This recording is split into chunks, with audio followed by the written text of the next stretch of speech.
Well, good morning, West Ham fans. Russ and the West Ham Network. Hope you're safe and well.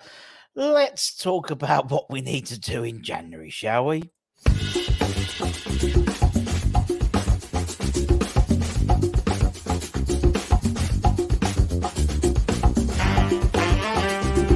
They'll lynch you, but he did, and he laughs.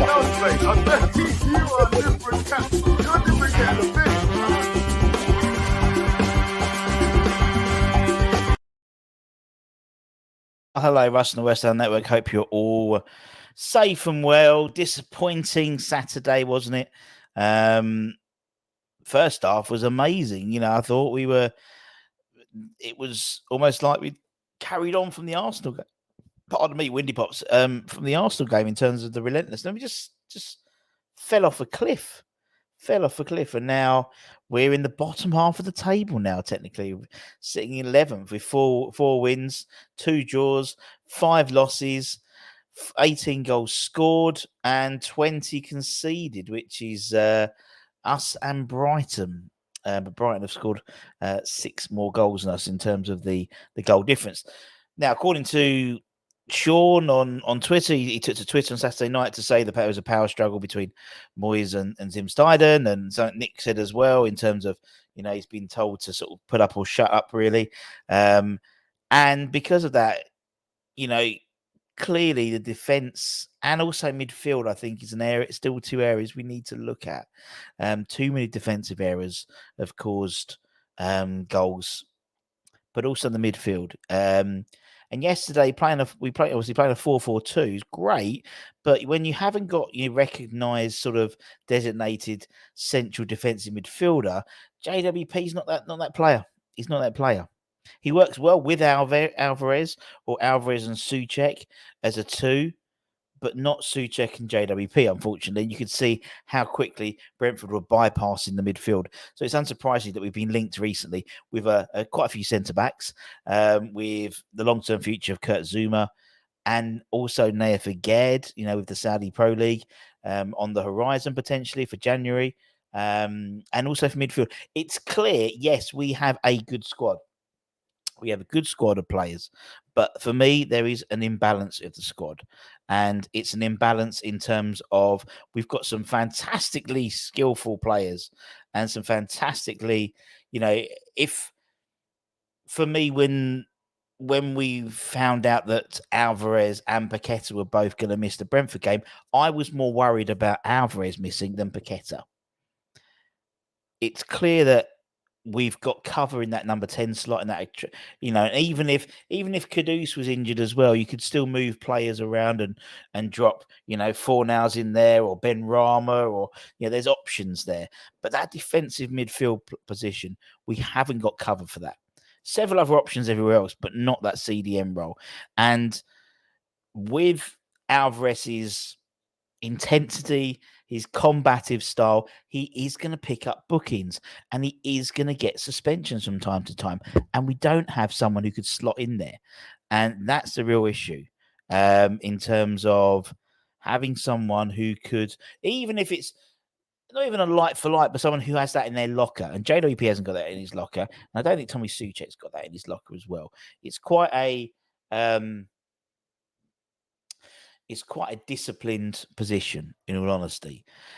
So when we're looking, we're going to go through some transfer rumours of players who've been linked with. It's unsurprising that the CDM's there.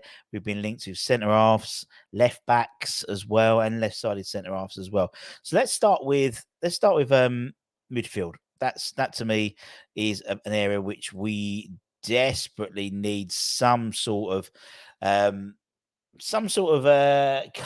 in that CDM role. Not in midfield in general, because I think you've got a number of players you can play, but it's that CDM role when Alvarez is not here, when he's suspended, or when we need him to have a rest for a European game or a cup game, having someone who could come in there. And it could be this gentleman. West Ham are looking at the Sassuolo midfielder, Daniel Bolocca, and are showing interest for him for a January transfer move. Now, by all accounts, Tim Steidten's got the keys to the door in terms of the transfer dealings, and Moyes has been told apparently to put up or shut up. So we'll see how that transpires going into the January transfer window. But according to a report from Tutto Sports, the Hammers are keen to acquire the 24-year-old midfielder, but it remains to be seen whether they can come to an agreement with his current club. Obviously, with a decent relationship with Sassuolo, especially when we obviously signed Gianluca Scamacca and obviously Pedro Obiang, friend of the channel. He's at Sassuolo as well, so I'm sure he'd have a little word.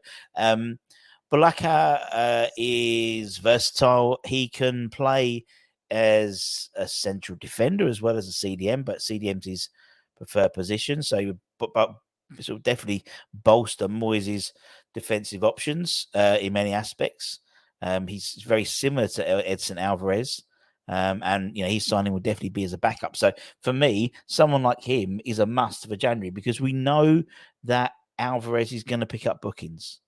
And for me, if you tell him to calm down and don't go, you'll lose that ferociousness. He has to learn it himself. He has to find what he can do and can't do in the Premier League. And so, I mean, Balaka himself, he started at Juventus, played mainly in Serie B, and he actually represents Romania through his parents. So, I mean, you look at the other options out there for that midfield slot. It's somewhat thin, I'd say. He's somewhat thin. Obviously, you have Flynn, who's coming on loan at Southampton. Freddie, I think it's too early for him to come back. He stays at Wickham. I think he needs development. Connor Coventry's not getting sniffed, not getting on the bench. But again, I think he's actually still. I think Connor Coventry's in the squad just to keep our homegrown quota and our academy quota up. In all honesty, because that's something we'll need to look at in the summer as well, with the likes of if Danny Ings goes, if Antonio goes, if Cresswell goes, that's 3 homegrown players, really. But Daniel Balaka could be someone who we look at to bring in January just to give us that cover in that central midfield, that CDM role. I think it's critical we have some cover in there to cover when Edson is going to be out with suspensions more than anything. Let's talk about left back. Obviously, we mentioned Cresswell, and obviously Emerson wasn't his best game yesterday. He had a fantastic game against what's his name? Fantastic game against Arsenal, having been suspended the previous week, but wasn't his best game yesterday, in all honesty. And I don't think he was helped out by Ben Rahm in terms of defensively with Brian Mbamo, and he basically tore Emerson a new one. It was outstanding. I would love him at West Ham. We talk about Antonio's replacement. He would be a great replacement for Antonio, I think. I think it'd be fantastic. Absolutely, raw. Could have easily have a hat trick yesterday. Easily have had a hat trick if we were anywhere. If he was anywhere close with some of those shots, he would have definitely got a few more in than actually happened. He didn't actually score at all yesterday because we obviously had an own goal and Neil Mopai and fucking. Collins as well. He scored his first goal. But there's this gentleman we've been linked with, the French left back, Quentin Merlin. And surely Merlin can bring us some magic. We need it. West Ham are basically competing with a host of European suitors for the potential signing of the left back. Us and Man City have both set their sides on the Nantes man and have both watched him on multiple occasions.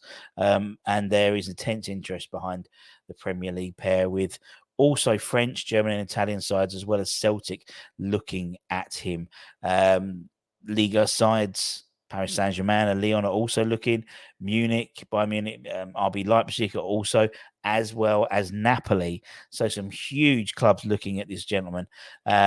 So we're looking for competition down the left in the same way that Emerson, with he's suspended or he gets a knock. Cresswell, he's leaving in the summer. He's not really going to have decent backup.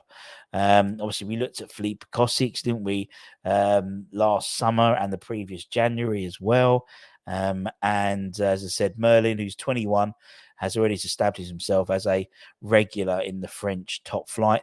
Clearly has lots of talent, considering the likes of the clubs that have been named chasing him or interested in him. Maybe the likes of Man City and Munich, the pathway to get to the first team might be more difficult than the London Stadium potentially. I mean, we have, you look at the signing of Gianluca Scamacca, for example. PSG came in quite late, and we ended up getting him. Edson Alvarez, Munich came in late, and he came to West Ham. So Possibly it could be something that we see in, if not January, in the summer maybe, when the French league is finished, potentially. But another name to add to the list, and another one here, and back to Serie A, and more battling with European giants apparently, according to my favourite Italian news outlet, Tuttomercato Web.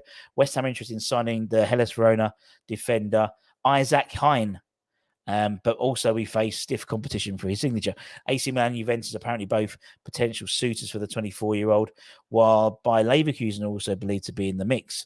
Although you might not know about Hein, he's not a household name, but these are the type of guys that Tim's going to be pearl diving and bringing in.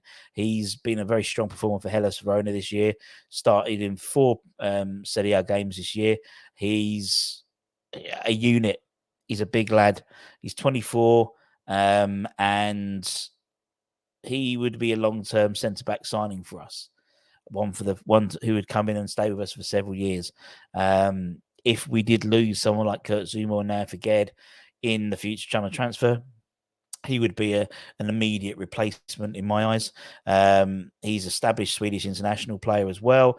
Made 36 in total, 36 appearances in Serie A, and as well as winning 8 caps for Sweden. And as I said, the likes of Juventus, Milan, obviously looking at him. So obviously we could offer better wages than him, but it speaks to his potential and whether he could see himself moving to the Premier League potentially.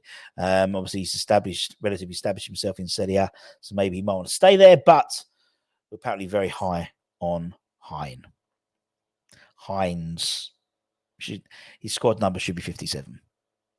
That's a very dad joke. I do apologise. And lastly, a bit of Premier League play that we've been linked with. And we've been linked to him several times. The left-sided centre-half, Lloyd Kelly. It's someone we've been linked with quite a few times. It's a name that regularly appears. But apparently, we're eyeing a January move for him. And according to 90 Minutes, he's firmly on the radar ahead of the January transfer window. He's 25, no strange to being linked with us several times, particularly I think it was last summer or the summer before, if not both. For me, it's the same as Hein, really. He's coming in as a replacement for one of the current first team centre halves, or if not both. We know Kurt Zouma's injury problems obviously ruled him out of the game yesterday. Mavropanos came in, I think, apart from obviously scoring in the back of the net, scoring in the wrong end of the goal. I thought he played well. He played well against Arsenal as well. And I thought, again, didn't have a terrible game either. I think he's been quite poor to the last couple of games. And maybe Kelly coming over could be bad news for Zouma or Ged going forward. Obviously, both have been linked with potential moves to the Saudi Pro League. And so it could be bringing in a younger model. Someone like Kelly has Premier League experience, so he sort of ticks David Moyes' requirements, but also he's of a young age with a decent sell-on value and 25, so a good few years ahead of him. So if you got him for a good price, I think that would be really useful. He is relatively small for a centre half, 5'10". But he can drop onto the left-hand side and play left back as well. But he's got a good leap, despite being, relatively shorter than maybe someone like Nayef, who's 6'2", and I think Zuma's 6'2", 6'3", and Mavropanos is 6'4", I want to say. So, but he's good in the ball, more of a progressive centre half. So, be interested to see if we put a serious bid in for him. But we've been linked to him once again. And we do seem to be linked with lots of centre halves and lots of midfielders at the moment. And it's when you look at the side, and we've kept one clean sheet in the Premier League, and that was against Sheffield United. And the other clean sheet was against Lincoln City. And I've said it before, the David Moyes way of playing is based on a very, very secure defense. And the first sort of stint of success that he had in the first period, mainly in the lockdown period, was based on a strong defense. We were nicking the odd goal. That's not the case at the moment, and it hasn't been the case for the last 2 years. And where before we were scoring goals, so actually we could concede one, and we know we'd score two. Now we're conceding more and more goals, and there just seems to be individual defensive errors, which in their own you could sort of excuse on a one-off, but when it's continually happening, you got to think what's happening in training. You know, these poor decision making. I mean, you look at the 3 goals yesterday. All of them were avoidable. All of them. And I think a massive problem is communication between the goalkeeper and the defense. And I'm not slating Areola. He's kept us in the game. He's won us games on his shot stopping, but that's what he's won us on the shot stopping and distribution. I don't know if he I've seen more defensive errors, and this is just me. It might just me, living in the bubble rather than looking at the outside. But I've seen more defensive errors coming from our defenders this year than I did last year. I think I genuinely don't think that Areola is very good at communicating with the defense. Now, he's a fantastic shot stopper, better shot stopper than Fabianski, better shot stopper without a shadow of a doubt, better distribution than Fabianski. But for me, Fabianski is better at commanding his box and communicating. I think there was a reason why we saw Aged almost not back to his best, but on Wednesday playing a lot more like we've seen Aged play, before. And I think it's having Fabianski behind him. Yesterday was a case in point. Ball comes over, Thomas Souček keeps it in, heads it back in. Now, if he had a call from Fab to leave it, or from Areola, leave it, it's gone. Areola can see that. Then it wouldn't have got knocked back into play, and Neil Mopai wouldn't have scored. He might have scored a corner or whatever afterwards, but for that particular moment, same as Mavropanos' own goal. Again, you would. It's in the 6-yard box. That is the goalkeeper. That is the goalkeeper's domain. So he needs to, So again, it was coming out for the cross or calling it or whatever. The third goal was defensive errors again. He got him. Yeah, Nathan Collins is a great player. And he's going to be an absolute superstar, definitely. Got in between the two defenders. And it was on the right-hand side. So I don't know where Mavropanos was, because that should have been Mavropanos' side rather than Aged. But regardless of that, for me, there's got to... one error is not, it's, it happens. But continually, you look back at the Olympiacos game. You look back at Ogbonna sticking his leg out. What did he get? He obviously didn't get a call, or obviously the TSC, he tripped up on the ball. That was his individual errors, individual mistake. But it's too many now. It's too many that are sort of adding up a little bit now, and obviously they're not teaching them how to make mistakes on the training ground. So there's something inherently wrong with how we're set up at the moment. In terms of it might be because we're doing a low block. It's too much pressure. Too much pressure on the centre halves, too much pressure on the goalkeeper, too much pressure on the fullbacks. And because we're inviting them more on, there's more chances. There's more chances for the opposition, and therefore more chances for the defence to F up. But there's something which, we tried the 4-4-2, and attackingly, particularly the first half, it was great. And then we just stopped the pressing. And I just didn't understand that. Didn't get it. Did not get it. It was almost like we were happy at 2-1. And we could see, doing the watch along, you see Anton, the fans, you could see the pressure building up. You could see Brian Mbeumo getting more and more ball. And I honestly think if Alvarez was playing, we would have got something out of that game. But then again, if my auntie had bollocks, she'd be my uncle. Do you know what I mean? You can split hairs. But we missed that. If we had Alvarez, he'd have put some on Brian. Put a foot in, been a bit nastier. It wasn't, he clearly was the danger man, and we didn't have the capabilities to stop him. We let him drift in on his left-hand side. He's left, he wants to go on the left.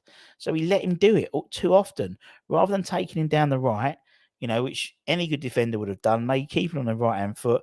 Don't let him come in on his left. But we kept on letting him come in on his left. Anyway, all roads point to London Stadium. You know, all roads point to London Stadium on Thursday for the Olympiacos.